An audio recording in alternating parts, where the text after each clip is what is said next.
ஸ்ரீமன் நாராயணீயம் 51ஆம் தசகம் அகாசுர வதம்.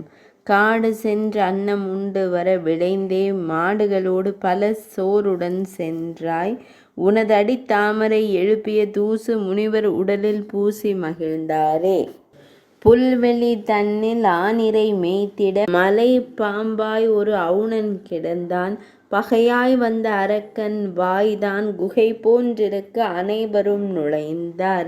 அரக்கன் வயிற்றுள் மிகுந்ததோர் வெப்பம் நரகம் போலொரு துன்பம் தோற்றிட பொருந்திய துணையாய் நின்னை நினைத்தார். புரபலன் நீயே காத்திட நுழைந்தாய். உள்ளே நுழைந்து உருவம் பெருக்க கள்வன் அவனே கதறி புரண்டான். வாயை பிளந்து வெளியே போந்தாய். தீயவன் மாண்டான் ஆயர் மகிழ்ந்தார். ஒளியாகி நின்றான் மாண்டதோர் அவுணன் வெளியே வந்த நின்னுடன் கலந்தான். கானகம் சென்று களித்தே உண்டாய். நான்முகனோடு அமரரும் தொடர்ந்தனர். களியினை கொண்டாய் ஆனிரை மேய்க்க குழலினை இடையில் உடையினில் தரித்தாய்.